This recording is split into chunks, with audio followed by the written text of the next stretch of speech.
Welcome to Zoe Stories. I'm Her Sissy Maid.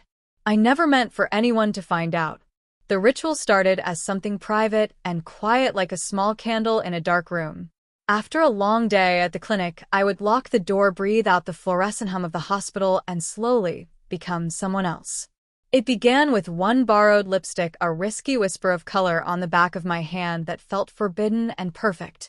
It felt like stealing air that should have been mine anyway. My name is Ayan. I'm 28 and I work nights as a physical therapist at a small rehabilitation center on the edge of town. The work is honest and useful.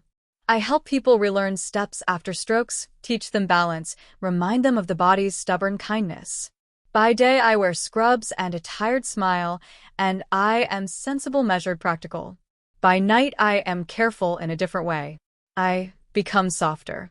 I fold myself into clothes that are not mine by law, but somehow feel like home. Ava is the reason the candle burned brighter. She moved in 6 months ago with chatter shoes and a laugh that filled the hallway. Ava looks like a photograph that walked off the page. She is a barista by day and a fashion student by night. Her apartment is small and overflowing with little treasures that say she loves things fiercely. A scattering of costume jewelry on the dresser, a velvet scarf draped across the lamp, a stack of thrift store magazines. She keeps her brushes in a mug marked with a lipstick stain, and she hums when she irons. I fell for the way she organized her books by color and for the way she forgave life for being clumsy. We met because of a broken ankle. She came into my clinic limping and laughing at herself. I adjusted her exercises, watched her stubbornness, and something in me unlocked. We started with coffees, quick texts, then slow, long dinners where I told half-truths about myself and saved the other half for later. Ava knows me. She knows my history, my childhood, quiet games, and my father's patient stoicism. But she does not know everything. Or, at least, she does not know the parts of me that only come alive with mascara and high heels. Cross-dressing for me has never been about performance or attention. It is an ache and also an answer. As a teenager, I would slip into my sister's closet when the house slept and stand in front of the narrow mirror with a borrowed scarf around my shoulders and imagine a version of myself that laughed easier. For years, I tried to ignore it, patched the feeling with work and with promises that I would be different. That small candle never went out, though it stayed hidden. There is a ritual to it now. It is precise and sacred. I take my time choosing the outfit. Tonight, I pull a simple black skirt from Ava's closet, the same one she wore the night we first kissed. I fold it in my hands and feel the fabric like a memory. I choose a blouse with a subtle floral print and sleeves that skim my forearms. I find stockings in a shallow box and a pair of sensible heels that feel less like torture and more like a secret pact with gravity. The first time I tried heels, I could hardly stand. Now I walk across the living room like I own the floor. The transformation is not just clothes. It is the way my shoulders relax, the way the mirror makes a different face of me. Makeup is a slow, shockingly intimate translation. A line here, a smudge there, and suddenly the face I know becomes the face I want to know. Ava's presence is the paradox that keeps me honest. Sometimes I watch her from the doorway when she is absorbed with a sketchbook or pouring coffee, and I think about telling her everything. I rehearse confessions like lines in a play. I imagine her surprise, then her warmth, then the inevitable questions. But fear anchors me. The fear is not only of rejection, though that is real. It is also the fear of losing the lightness I find when I am alone in tights and lipstick. I am terrified that naming my secret would change it irrevocably. Secrets live on the edge of discovery, and sometimes that edge is where I feel most alive. The apartment we share is small but honest. Ava believes I am tidy and organized mostly because I am. Our life is a collection of small compromises. She knows about dates with friends, about the late shifts, and even about the small bills I hide in a drawer. She knows I have things I will not say. I have never been cruel or dishonest to her. I love her in ways that are ordinary and stubborn. That love is why I am careful. Loving someone who occupies the same space means the stakes are higher. A spilled cup, a missing brush, can be the avalanche that reveals everything. Tonight the air is humid, a prelude to rain. The city hums outside like something with a pulse. Ava has gone to a late lecture and promised to be home by midnight. I told myself earlier that I would not tonight, that I would let the ritual be quick, tidy, and secret. But when the apartment settles and the faucet tick slows down, I feel the old small candle flare. I tell myself tonight will be only 1 hour. I tell myself I will not leave a trace. There is something about wearing Ava's clothes that rearranges the furniture in my chest. The skirt hugs my waist in a way that feels unfamiliar and true. The stockings whisper as I stand, and the heels click the tile like punctuation. Makeup is the quietest betrayal and the most tender truth. When I trace the line of my lips with color, I watch my reflection as if greeting a stranger who knows my name. I brush my hair behind one ear, and the person in the glass looks back with a courage I sometimes forget I have. I keep a small box hidden behind the dryer in the closet. Inside there are things I cannot explain easily. A compact mirror that has a crack like a river, a pair of earrings, 2 lipsticks, and a photograph of me the first time I fully let myself go. That photograph is folded at the corner, a soft crease, where my thumb used to rest. In it I am laughing, eyes closed like someone who had just stolen air and did not plan on returning it. Sometimes I take it out and whisper to it like a prayer. The danger is not just a theoretical fear. It is concrete in the way Ava's schedule shifts in the past week with new assignments and a gallery that requires late nights. It is in the neighbor who passes notes about tenants and the landlord who sometimes knocks unannounced. It is in my own clumsiness, the habit of leaving a scarf tossed on the sofa or forgetting to put a shoe back where it belongs. Each small thing is a potential breadcrumb. As I apply the final swipe of mascara, the light from the street catches the curve of my cheekbone, and I feel, absurdly, like a thief who has just taken something that was always theirs. I move through the apartment in the new body, careful and theatrical at once. My phone is on the table. Ava's last text still waits, promising to be home by midnight. I set a timer anyway because small rules keep chaos at bay. The clock edges toward 11:30, and I think about the 1,000 ways this can go wrong. I think about her coming home early, about a power outage, about the doorbell, and about the cruel possibility of being found out in the middle of something that feels like prayer. My throat tightens with a fear that tastes like iron. But even fear has a heartbeat. It feeds the thrill like a twin flame. Tonight, the ritual ends with me standing in the living room looking at myself and wondering how to hold 2 lives inside one ribcage. There is tenderness in the way my hands tremble and a sharpness in the hush that settles when I hear a key in the lock. For a moment, everything freezes like a photograph before the shutter falls. I press my back against the wall and breathe the confession I have never spoken. Whether the door opens into discovery or into a soft, amused welcome, I cannot know. All I know is that the candle is burning, and soon someone will come home. The mirror had stopped being glass. It had become a doorway. Every time I looked into it, I saw not the reflection I knew, the tired man in scrubs, the soft stubble at the chin, but someone who was half memory, half wish. Tonight, that doorway felt wider than ever. I stood before it, frozen, the room glowing with a faint golden light from the vanity bulbs. My breath fogged faint circles on the glass. I could see every detail, the faint shimmer on my cheeks, the mascara lifting my lashes, the deep red of Ava's lipstick that now belonged, shamefully, to my mouth. The person staring back at me looked alive. Not pretending alive. My heart stumbled. I couldn't tell if I wanted to hide from that reflection or fall into it completely. The rain outside had thickened, drumming softly against the windows, wrapping the apartment in a cocoon of noise. The world felt far away. Here, it was just me, my reflection, and the whisper of fabric brushing my legs. I turned slightly, watching how the skirt swayed when I moved. The motion felt hypnotic. It wasn't just the thrill of looking like someone else. It was the feeling that maybe this was who I was supposed to be all along.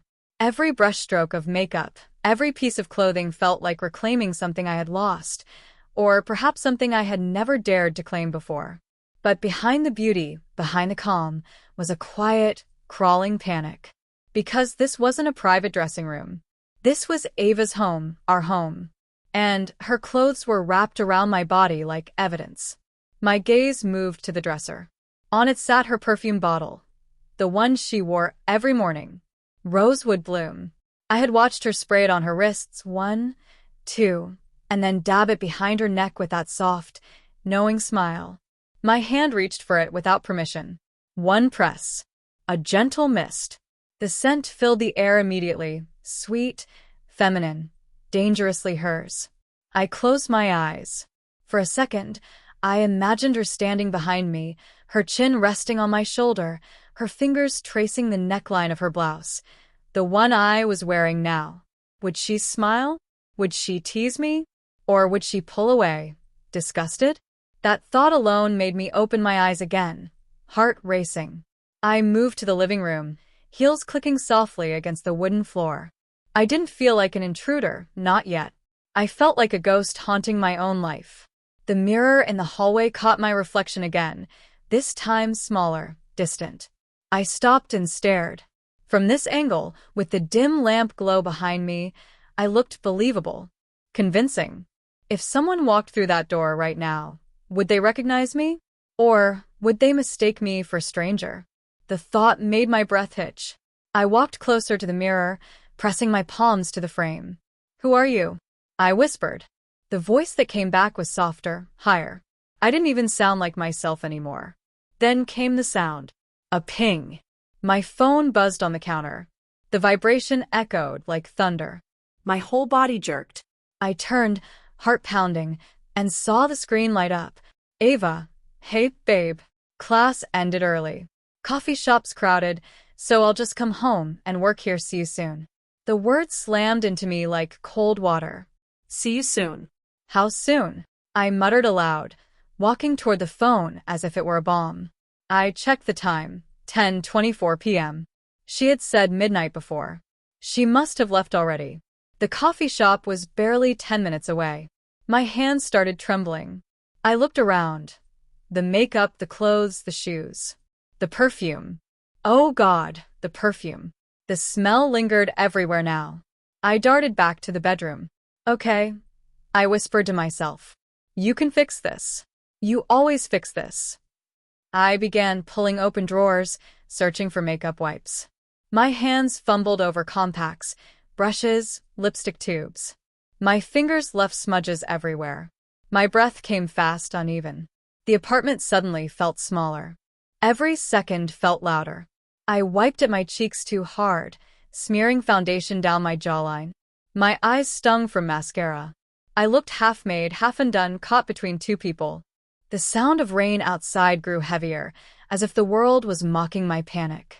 I turned on the tap, splashing water on my face, but the more I tried to erase it, the more traces appeared, a hint of blush here, a smudge of color there. "Please, please," I whispered, voice cracking. I looked up again. The mirror had turned cruel. The person staring back wasn't the confident woman from before. She was trembling, panicked, lipstick faded unevenly. A siren wailed outside, distant but sharp. I flinched. That was when the lock clicked. Not in my head, not a trick. The actual sound of the front door unlocking. I froze completely. The keys. Her keys. Ava was home. The sound of the keys sliding into the lock froze me where I stood. Every heartbeat thundered in my ears. The mirror behind me caught the trembling of my shoulders as if it wanted to document the moment I was found out. Click. Another turn of the key. The lock gave way. Panic flared like electricity under my skin. I stumbled backward, my heel slipping on the damp tile near the sink. The mirror clattered, makeup brushes rolled, and my stomach dropped into free fall. There was no time. No time to wipe the lipstick stains from the counter. No time to hang the skirt back or hide the perfume bottle I'd used. Everything screamed my guilt. The front door creaked open. "Babe." Ava's voice floated in, light, familiar, heartbreakingly normal. My mouth opened, but no sound came out. Her footsteps followed. Soft, rhythmic, growing closer. The way she always kicked her shoes off near the entrance. The way her bag hit the couch with a gentle thud. I could picture it all without even seeing her. My body had memorized her every sound. Hey, Ayan, she called again. You awake? I looked around wildly. The bathroom was too obvious, the closet too small, the window impossible. The makeup wipes were smeared across the sink like evidence under a spotlight. I caught my reflection one last time before fleeing, smudged mascara, trembling lips, skirt crooked. Half woman, half fear. The sight of myself made my stomach twist. I bolted for the bedroom. Maybe, just maybe, I could grab my spare clothes, change fast, and pray she didn't notice. But the sound of her footsteps reached the hallway before I could move. Ayan. Her voice was closer now, curious, not suspicious yet. My heart cracked at the sound of it. I pressed myself against the wall, clutching the fabric of the skirt in my fists.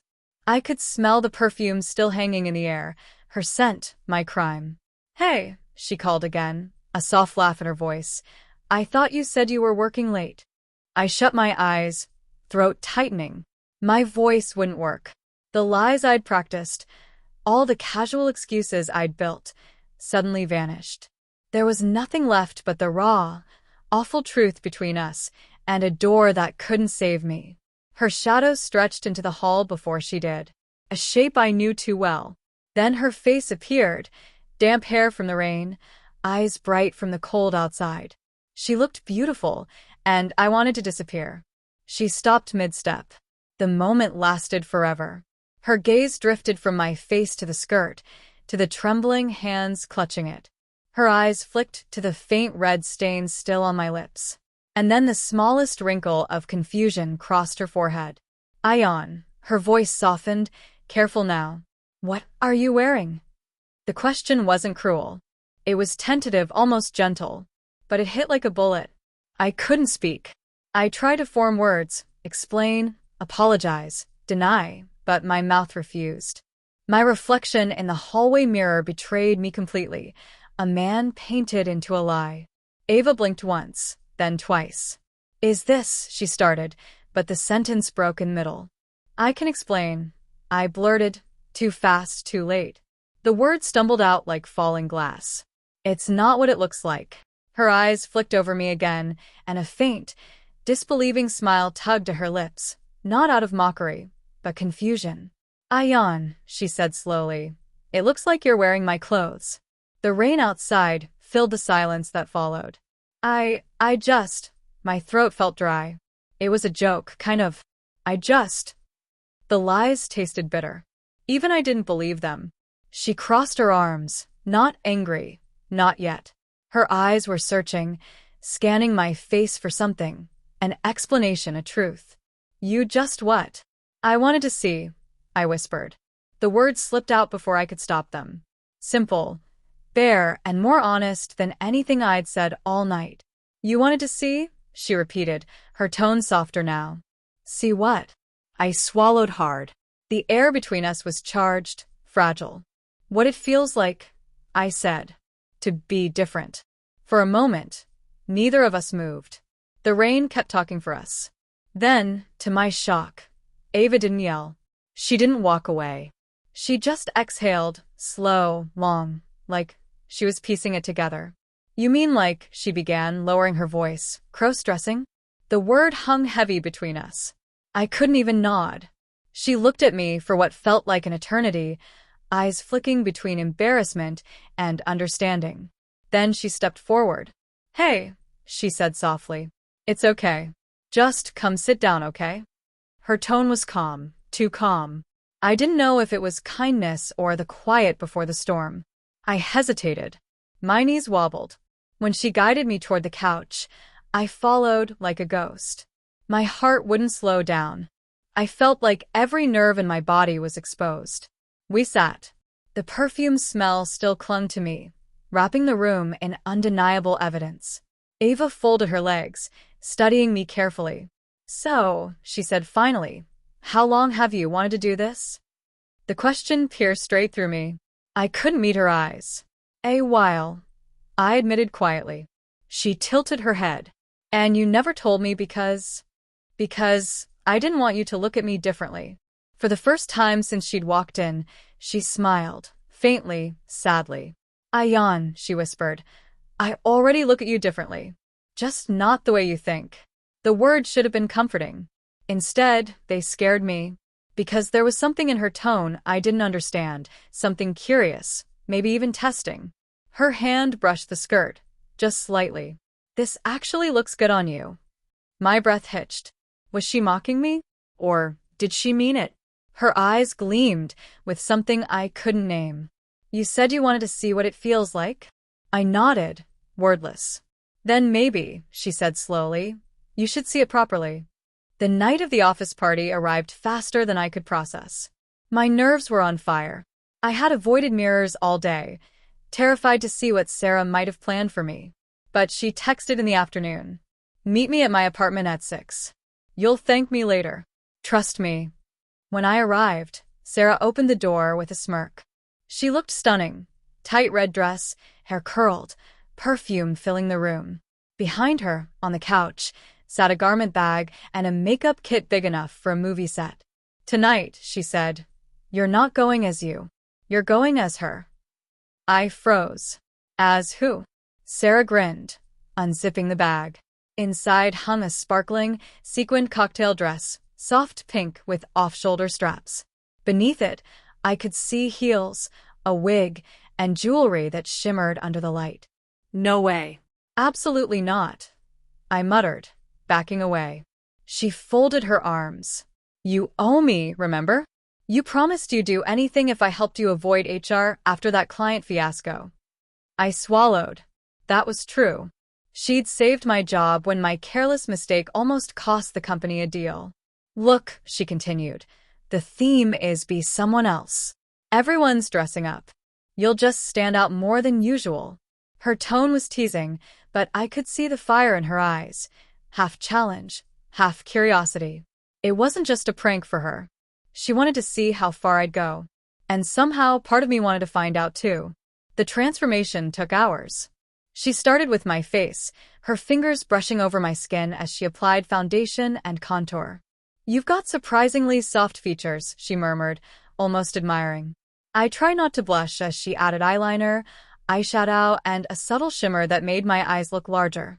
Lip gloss next, soft pink, glossy. She smiled. Perfect. Then came the wig, a shoulder-length brunette style, with waves that framed my face.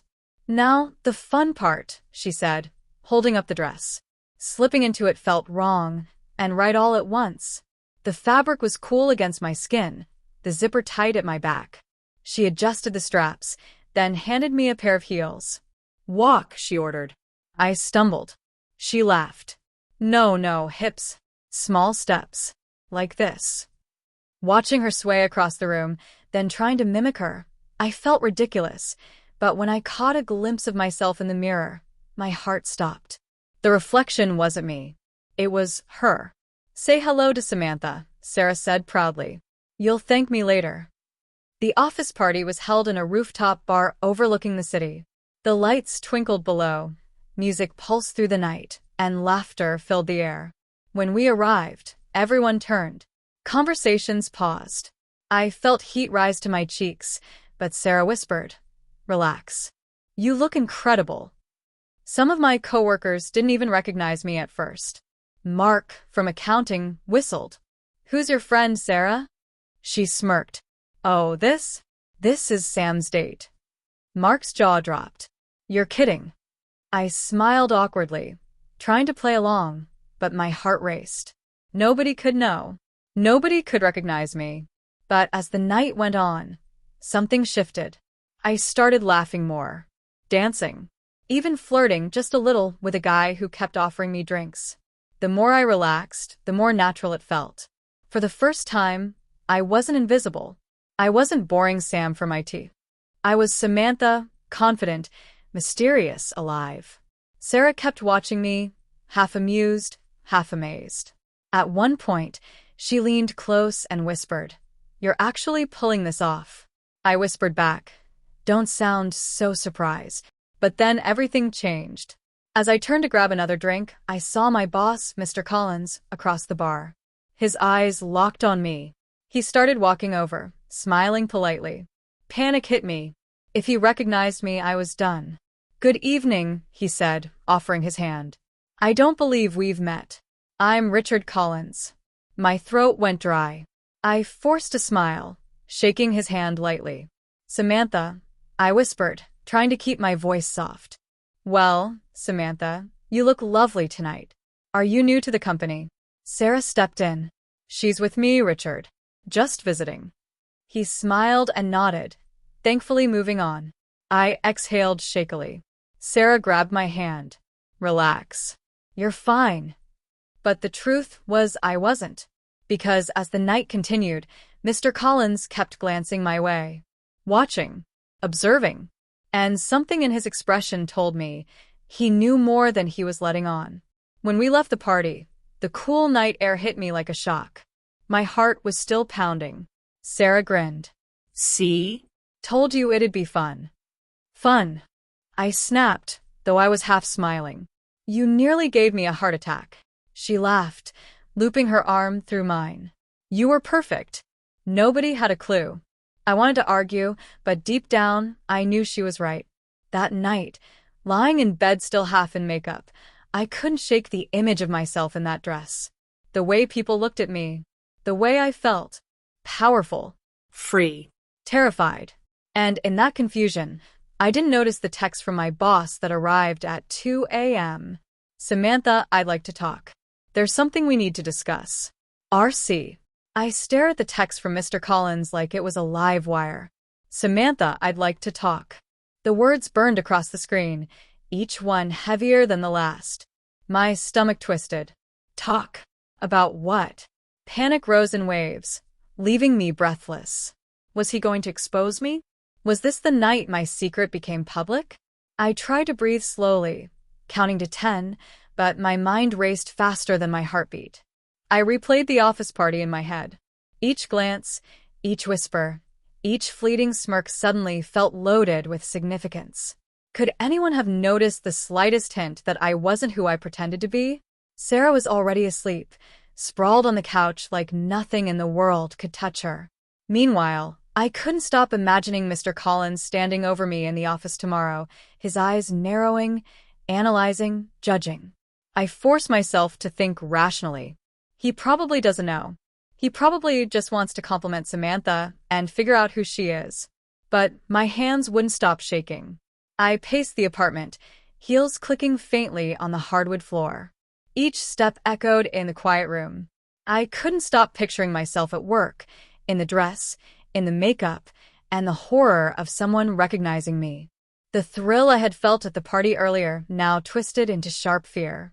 I realized something I hadn't admitted before. Part of me wanted someone to see me, to really see me, and validate this other side of myself.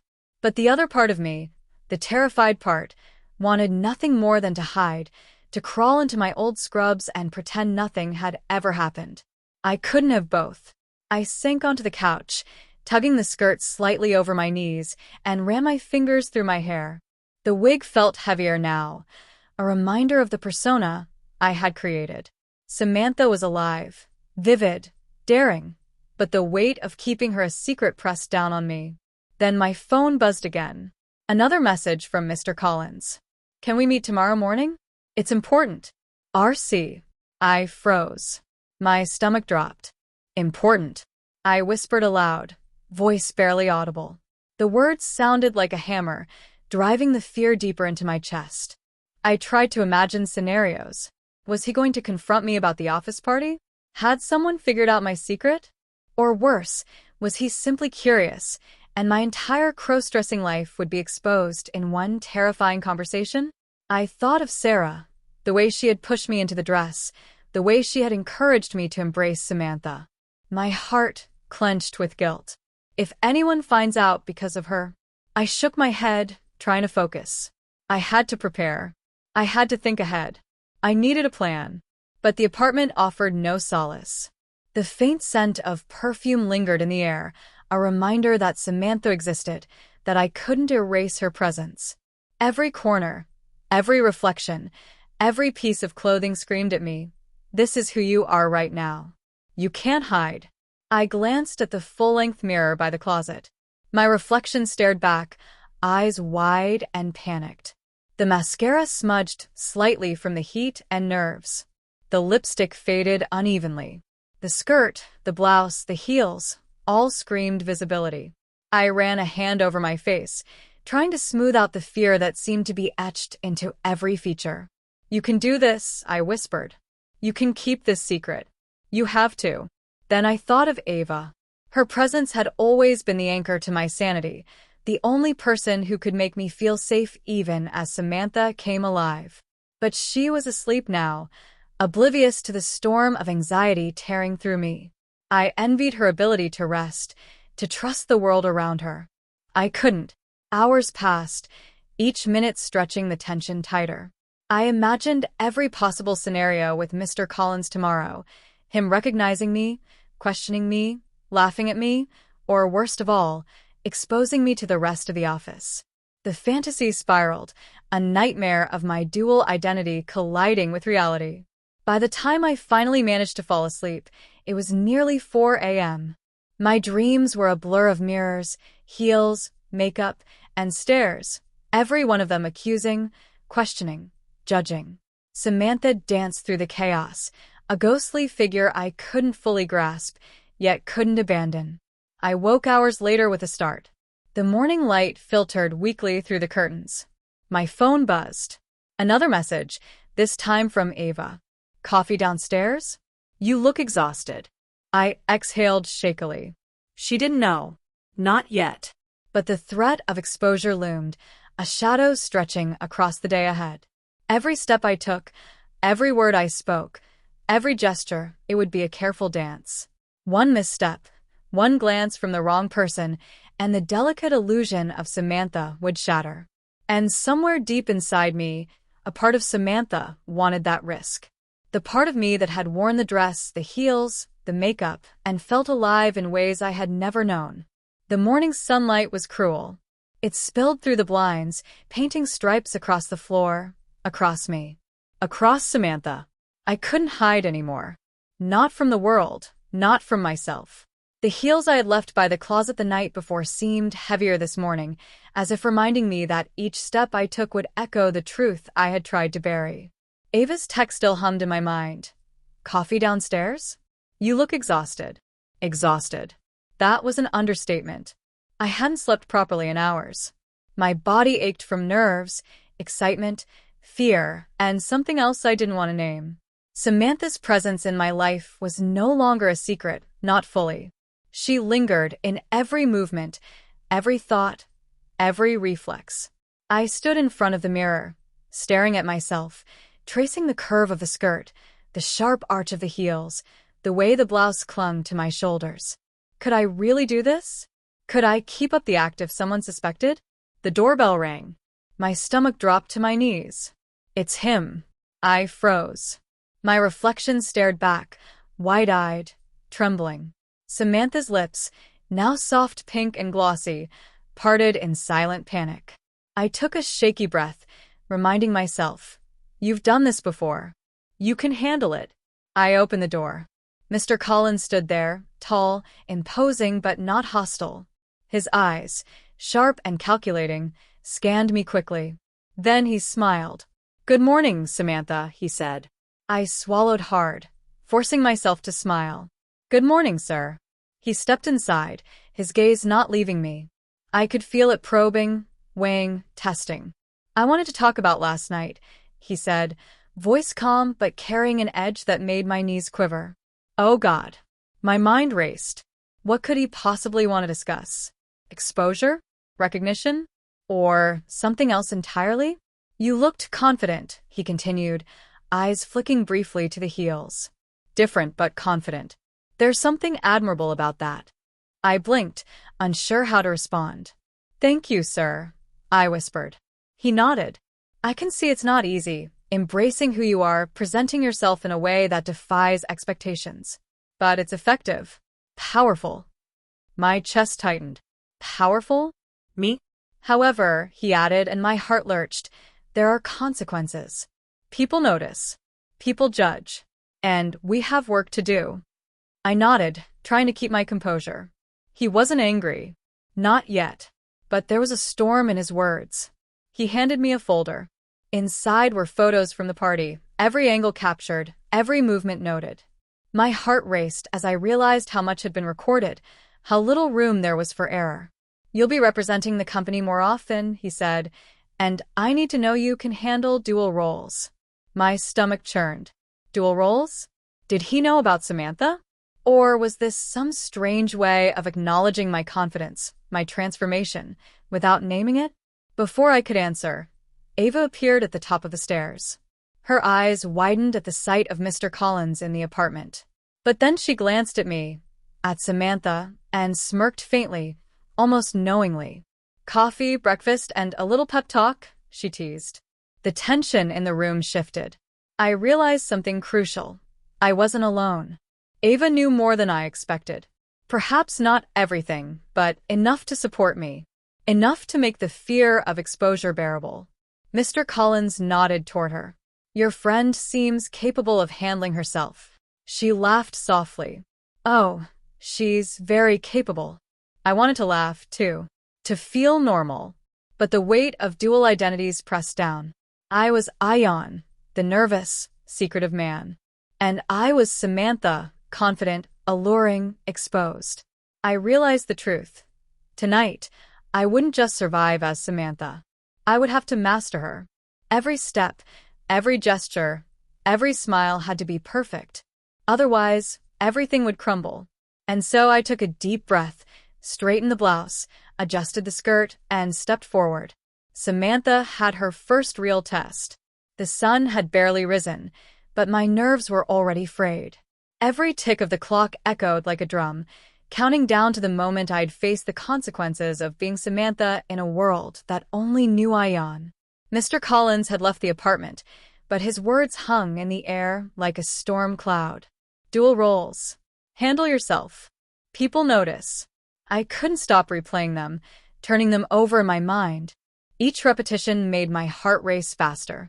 Ava, calm as ever, appeared in the kitchen, holding 2 mugs of coffee. "You look tense," she said, placing one in front of me. I stared at the coffee as if it were a lifeline. I can't mess this up," I muttered, fingers trembling around the mug. She leaned against the counter, smirking faintly. "Mess this up? You're already amazing. You just have to act normal. Or at least Samantha normal." Her words should have comforted me. Instead, they reminded me of the impossible standard I had to meet. Samantha wasn't just a disguise anymore. She was a persona I had to embody perfectly, every second. "Remember," Ava continued, "this is more than a joke. It's a challenge. And if you survive it, you'll see how thrilling it can be." I sipped the coffee, burning my tongue in the process. Thrilling? I felt like I was walking a tightrope over a pit of fire. The office that morning was worse than any nightmare. Walking through the doors as Samantha felt like stepping into a spotlight aimed directly at my chest. Every glance, every whisper seemed amplified. I kept my head low, heels clicking sharply against the floor, forcing each movement to appear natural. And then I saw him, Mr. Collins, watching, like a hawk circling its prey. His eyes didn't miss a single detail. He observed my posture, my expression, even the subtle sway of my hips. My stomach twisted. He knows something. Then came the first test. "Good morning, Samantha," he said, approaching me at my desk. "We've got a meeting with the clients in 20 minutes. You'll present as my assistant." My blood ran cold. Presenting. To clients. Fully visible. Fully exposed. I can do it," I whispered, barely audible. "Good," he said and left. I glanced at Ava, who had followed me into the office. Her expression was half amusement, half curiosity. "You'll survive. Just play the part." I nodded, swallowing hard. The clients arrived, a group of high-profile executives, unaware of the storm about to hit their perception of the office. I could feel their eyes on me immediately. The skirt, the blouse, the carefully applied makeup. All of it screamed unfamiliarity. I smiled politely, handing out folders. My hands shook. My voice trembled slightly as I read the introduction, but Ava's gaze from the corner of the room steadied me. As the meeting progressed, I realized something. Samantha wasn't just a disguise. She was a shield. A mask that allowed me to speak with confidence I didn't have as Ayan. Each word flowed easier, each gesture more natural. But just as I began to feel some control, disaster struck. A client, leaning forward, squinted at me. "You don't look familiar. Have we met before?" My heart jumped. I smiled, forcing casualness. Oh no. "I just recently joined Mr. Collins' team." The client nodded slowly, not fully convinced. My stomach clenched. Every fiber of me wanted to shrink into the chair. Then another client added, teasingly, "You seem different. More glamorous than usual." I laughed nervously, swallowing hard. Glorious. Glamorous. Too many eyes. Too many risks. After the meeting, I rushed to the bathroom, leaning against the counter, taking deep breaths. Samantha's persona had saved me from total embarrassment, but the adrenaline left me trembling. My reflection in the mirror was almost unrecognizable. I stared at my makeup, the wig slightly askew from hours of speaking and walking. The skirt clung in unfamiliar ways. Heels that once felt empowering now felt like traps. And yet, I couldn't deny it. The power, the attention, the thrill. Samantha was alive, and I couldn't hide the exhilaration bubbling beneath the fear. Then came the knock on the bathroom door. "Everything okay in there, Samantha?" Ava's voice was teasing, almost mocking. I jumped, clutching the edge of the sink. Yes. "Just a moment." She laughed softly. "You're doing amazing. But just remember, the real test isn't how you look. It's how you react when something goes wrong." Her words hit me like a warning. I didn't need more tests. The universe seemed determined to push me to the edge. By the time I returned to my desk, the office felt like a battlefield. Every step was calculated, every smile rehearsed. But deep down, I knew the moment of truth was approaching. Somewhere in the hallway, Mr. Collins was observing, waiting. And I knew that one misstep, one hesitation, one flicker of Ayan instead of Samantha, could shatter everything. The office air felt heavier than ever. Every step I took in my heels was a calculated risk. The clicking of my shoes echoed like drumbeats marking my anxiety. Samantha wasn't just a persona anymore. She was a performance that could crumble with a single slip. And then it happened. The intercom buzzed, and my heart dropped. "Samantha," Mr. Collins' voice called through the speaker. "You're needed in the conference room." Now. I froze. Conference room. Clients. Mr. Collins. And I? Barely holding onto the illusion of Samantha. Ava caught my gaze from across the office, smirking faintly. Go on. "You've got this." Her calmness almost made me panic more. What if I fail? What if he sees me for what I really am? I took a deep breath and stepped into the corridor. The heels felt like knives with each stride. My hands were sweaty, trembling against the folders I carried. When I entered the conference room, the clients were already seated, flipping through reports. Mr. Collins stood at the head of the table, his eyes sharp and unyielding. He didn't greet me with the usual warmth. Instead, he simply gestured to the chair beside him. I forced a smile and sat, praying my legs didn't wobble visibly. "Good morning," he said crisply, scanning the documents on the table. "We need to discuss the quarterly projections." My hands shook as I opened my folder. I tried to focus on the numbers, the slides, the charts, but every glance at the clients reminded me that I was living a lie. Samantha's confidence was fragile. Then the first client leaned forward, scrutinizing me with a puzzled look. "You're different than I expected. Did someone tell me you were new?" I forced a polite laugh. "I'm here to assist Mr. Collins with the presentation. I recently joined his team." He nodded slowly, but his eyes lingered. I felt sweat prickling along my spine. Every flicker of doubt in their eyes was a knife aimed at my secret. And then disaster struck. My heel caught the edge of the carpet. Time slowed. 1 second I was standing. The next, I was tipping forward, arms flailing, folders flying across the table like confetti. The room went silent. The client's jaws dropped. Mr. Collins' sharp gaze zeroed in on me. Oh no," I gasped, scrambling to regain balance, cheeks burning with humiliation. Samantha's composed mask shattered in that instant. Ava, watching from the back, bit her lip, clearly amused but also concerned. I steadied myself, forcing a polite cough, arranging the scattered papers. "I apologize," I stammered. Clumsy moment. Mr. Collins' expression didn't soften. Instead, he leaned back slightly, evaluating. "Are you okay, Samantha?" "Yes," I whispered, my voice barely audible. But inside, panic was consuming me. One wrong move, and the entire illusion would be exposed. The clients exchanged glances, whispering among themselves. I could feel their curiosity, their judgment. Every second stretched longer, threatening to break me. I forced myself to focus. Samantha wasn't a failure. Samantha could recover. I straightened my back, adjusted my skirt, and took a deep breath. "Shall we continue?" I asked, voice steadier than I felt. Mr. Collins nodded. Yes. "Continue with the projections." And somehow I did. I talked, I explained, I pointed at charts. My voice found strength I didn't know I had. My hands, though shaking slightly, gestured confidently. The clients leaned in, listening. By the end of the presentation, the tension had eased slightly. I had survived. But the adrenaline left my limbs numb, my chest tight, my mind racing. Samantha had faced her first trial and barely emerged intact. Yet I knew this was only the beginning. The test was far from over. Mr. Collins' scrutiny was relentless, and Ava's playful encouragement masked a silent warning. The challenges were escalating. And somewhere, deep in my chest, I felt the thrilling pull of Samantha's power.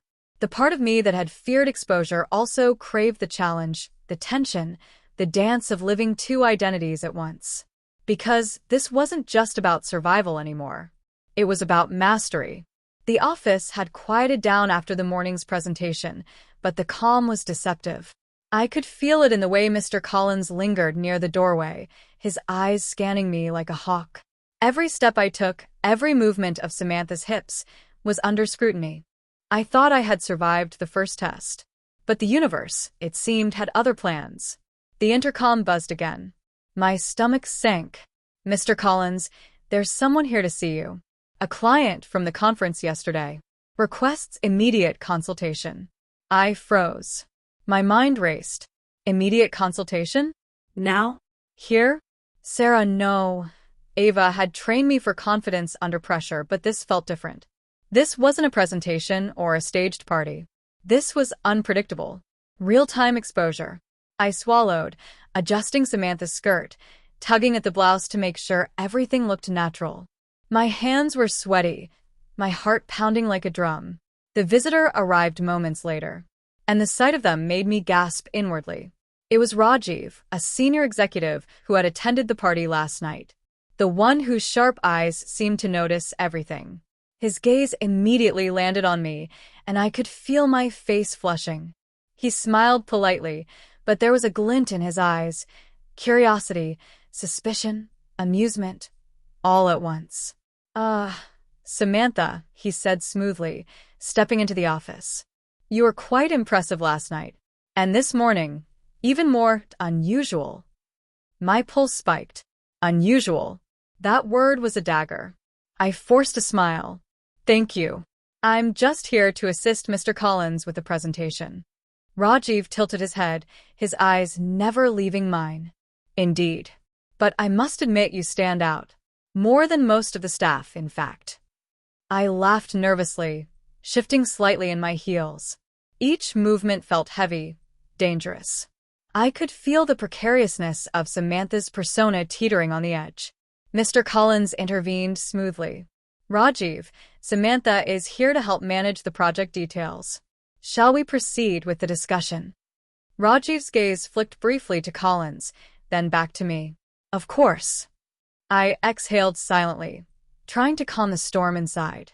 But as the meeting progressed, I could feel Rajiv's attention weighing on me like a physical force. Every word I spoke, every gesture, every glance was scrutinized. Samantha had to be perfect, Flaws were unacceptable. And then it happened. As I reached for a folder on the conference table, my wig shifted slightly. Just enough that a few strands of hair fell awkwardly across my face. Rajiv's eyes flicked down, registering the imperfection. My heart stopped. No. Not now. Not like this. I brushed the strands back with a trembling hand, forcing a smile. Sorry, just a bit of hair in my eyes. He smirked faintly, but said nothing. Yet the silence was heavier than words. I could feel every eye in the room on me, measuring, calculating, waiting for the next slip.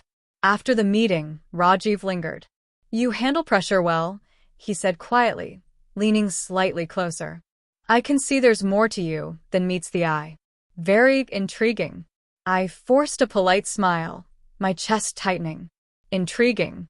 That could mean everything or nothing. But it feels like a threat. Once he left, Mr. Collins finally spoke. Samantha, you did well, but we need to discuss managing attention. You're drawing focus, and in our line of work, focus can be dangerous. I nodded, trying to keep my composure. The words were a warning, a signal that the stakes were climbing higher than ever. And deep inside, Samantha stirred. The thrill of risk, the dance of dual identities, the fear and power intertwined. It was intoxicating. I realized one thing with chilling clarity. The real test wasn't surviving the day.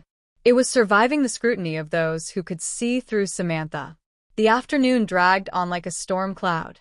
Every interaction, every glance, felt like walking on a tightrope above a pit of fire. Samantha's persona had held strong so far, but the weight of constant scrutiny pressed down mercilessly. By now, Mr. Collins was observing my every movement. His sharp gaze seemed to pierce through the carefully constructed illusion of Samantha. And Rajiv's subtle hints of awareness from earlier still lingered in my mind, gnawing at my confidence. I returned to my desk, trying to focus on the reports and charts, but the office environment seemed alive with tension. Even the smallest misstep could expose me. Then the phone rang. It was Ava. Hey, she said casually. Coffee break? Meet me in the lounge. Her voice was calm, almost playful, but I sensed the undertone, a warning. She knew the storm that was coming, and she was giving me a chance to regroup. I took a deep breath, standing and smoothing the skirt that clung unnaturally in my nervous movements.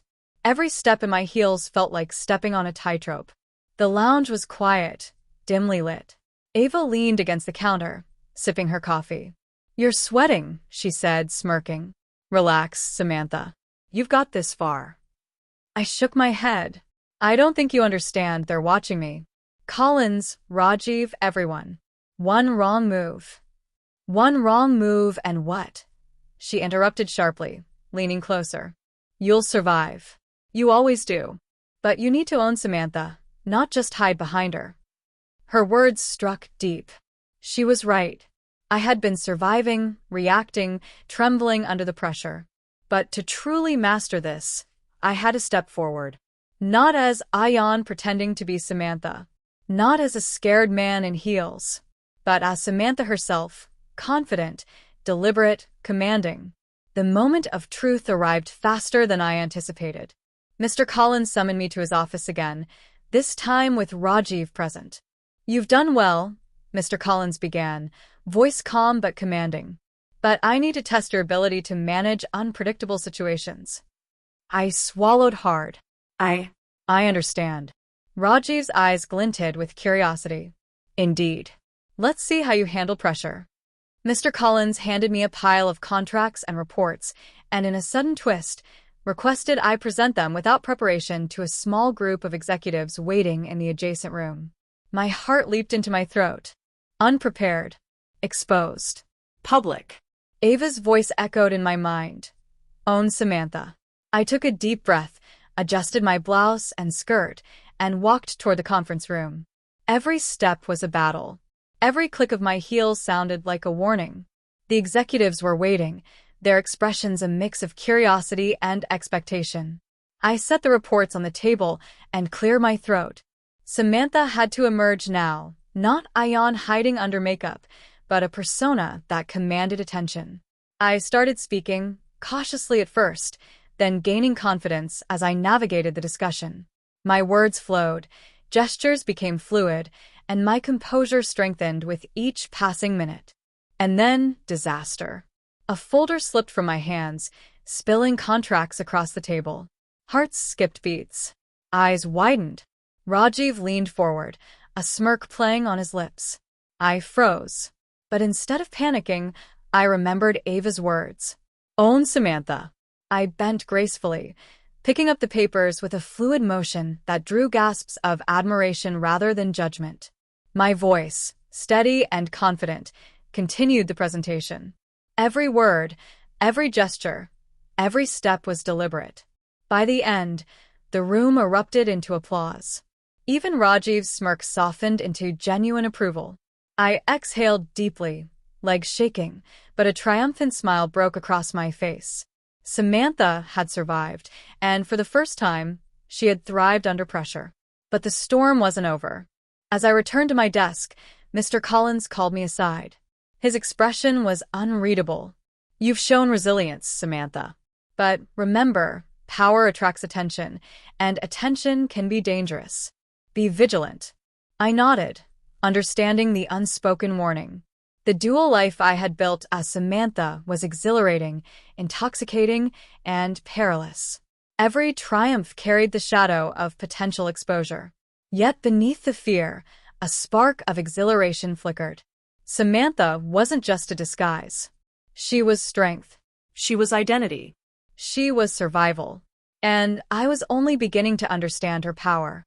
The office was quieter now, but the tension hung in the air like thick fog. Samantha's presence was no longer just a secret. It had become a force that demanded attention. Every glance from a colleague, every tap of a keyboard, every movement of a chair reminded me that this performance could crumble at any second. Mr. Collins summoned me once more to his office. My legs felt like lead as I walked down the hallway in heels that had never seemed so heavy. Every step reminded me of the precarious balance I maintained between Ayan and Samantha. He gestured to a chair across from his desk. Sit, he commanded, calm but piercing. Rajiv was already there, leaning casually against the wall, watching me like a predator, sizing up prey. His gaze made my stomach twist. Today, Mr. Collins began, is not just a test of competence. It's a test of control, poise, and resilience. I want to see how you handle an unpredictable situation under scrutiny. I nodded, trying to swallow the lump of fear lodged in my throat. I understand. The door opened, and Ava stepped in. My chest tightened. Her presence was a comfort, yes, but also a reminder of how much of my dual identity had already been witnessed. Mr. Collins handed me a folder. Inside are confidential reports. You need to present them to the team across the hall. You have 10 minutes. 10 minutes. Alone. Unprepared. Exposed. I gripped the folder, feeling sweat prickling at my hairline. Every instinct screamed at me to run, to shed Samantha and retreat into Ayan. But Ava's eyes locked onto mine, steady and unwavering. You've got this. Own her. Taking a deep breath, I adjusted the skirt and smoothed the blouse. Samantha didn't hesitate. I stepped into the hallway. The team was already gathered, expecting the usual dry report from a nervous assistant. Instead, Samantha appeared. Poised. Confident. All eyes turned instantly, curiosity and surprise flickering across faces. I started speaking, narrating the findings, pointing out critical insights, guiding the discussion. Samantha's voice, steady and commanding, filled the room. Every gesture was deliberate, every step measured. For the first time, I felt a harmony between fear and exhilaration, a dangerous, intoxicating balance. And then, disaster struck. As I gestured toward a chart, my heel caught the edge of a carpet. I stumbled, nearly losing the folder. A gasp echoed across the room. Rajiv's eyes widened, his sharp gaze locking onto me. My heart lurched. Samantha teetered on the edge of exposure. But instead of panicking, I remembered every lesson, every warning, every word of encouragement Ava had given me. I bent gracefully, catching the folder mid-fall, my body twisting with fluid precision. A collective sigh of relief rippled through the room. And in that moment, I felt it a shift. Samantha wasn't fragile. She was alive. Strong. Dominant. Mr. Collins leaned back, a faint smile tugging at his lips. Impressive, he said. Very impressive. As I returned to Mr. Collins' office, my legs trembling but my head held high, I caught my reflection in the glass door. Samantha's eyes stared back at me, radiant and unafraid. The smudged mascara from earlier had faded. The lipstick glowed under the fluorescent light. I had survived the ordeal, but more than that, I had claimed my identity in full. Ava stood nearby, smiling knowingly. See? You're unstoppable when you stop worrying about hiding. I exhaled, the weight of hours of tension lifting slightly. But the air still held the remnants of danger. Exposure was always one misstep away. Every glance from Rajiv, every whispered comment from a colleague, every flicker of doubt could unravel everything. And somewhere, deep in the pit of my stomach, I realized something chilling. This was only the beginning. Samantha's power came with stakes I hadn't fully understood. The office phone rang. My blood ran cold. It was a message from an unknown number. We know. Be careful, Samantha. My heart skipped. I froze, clutching the folder tighter. Ava's hand rested gently on my shoulder, grounding me. This isn't over, is it? I whispered. She shook her head slightly, a shadow of concern crossing her usually playful features. No. And that's what makes her thrilling and dangerous. Are you ready? I swallowed hard, realizing that Samantha wasn't just a secret, a persona, or a disguise anymore. She was a force that demanded control, courage, and sacrifice. And the next challenge was already waiting in the shadows. The office was finally emptying, yet the tension clung to me like a second skin. Samantha's persona had survived the day, had thrived, even under the sharp eyes of Mr. Collins, Rajiv, and the curious glances of colleagues. My legs ached from the heels, my arms from carrying folders, my mind from constant alertness, but Samantha had endured. Or so I thought. I returned to the apartment, every step echoing in the quiet hallways. Ava was already there, lounging on the couch with a smirk that carried both pride and warning. You did it, she said, her voice soft yet knowing. But don't let it fool you. This was just the beginning. I sank onto the armchair, exhaustion heavy in my body. Samantha was still alive, but Ayan's fear had not fully faded. My reflection in the nearby mirror caught my attention. Samantha's eyes stared back at me, bold and unafraid. Yet beneath them, the lingering shadows of doubt whispered that exposure was always a heartbeat away. I reached for my phone. Messages from the office. Notifications I hadn't seen in hours, but one caught my eye. A single, cryptic text. We're watching. Don't slip. My heart skipped. Every nerve in my body screamed. Who? How? What did they know? Ava leaned closer, reading over my shoulder. Someone's aware, she said softly. But whether it's a threat or just someone testing you, we don't know yet. My fingers trembled. The exhilaration of being Samantha, the thrill, the power, was now tinged with dread. Every choice I had made, every calculated move, could unravel in a single moment. Later, I tried to relax, slipping out of the heels, brushing back the wig, letting Samantha rest. But peace was fleeting. I couldn't shake the feeling of being observed, of every step I took as Ayan still carrying the weight of scrutiny. Then I heard it, a soft knock at the door. My pulse spiked. I wasn't expecting anyone. I crept toward the peephole and froze. No one was there. Yet when I opened the door fully, a small envelope lay on the mat. No return address. No indication of the sender. Just my name, written neatly, Samantha. I picked it up with trembling hands, glancing at Ava, who had silently appeared behind me. Open it, she urged. I did. Inside was a single photograph. My heart lurched. It was me. Or rather, Samantha. In my apartment. Alone. The angle suggested someone had been watching me without my knowledge. My cheeks flushed crimson as fear crashed over me. This isn't possible, I whispered. Ava's expression darkened slightly. Someone knows. And they've been closer than you think. I swallowed hard, realization sinking in. All the achievements, all the victories of the day, Samantha's survival, her triumph, now felt fragile. Every step, every smile, every carefully maintained gesture could be exposed at any moment. I turned to the mirror again. Samantha's eyes stared back, unwavering, confident, but behind them, a question remained. Was this truly me, or just a mask waiting to fall? The phone buzzed again. Another text, short and chilling. Tomorrow we'll meet. Be ready. My chest tightened. The thrill that had carried me through the day now merged with fear. Exposure was no longer a distant possibility. It was imminent. Ava placed a hand on my shoulder. You survived today, she said softly. But tomorrow it won't just be a test. It'll be a reckoning. I nodded, feeling the weight of dual identities pressing down.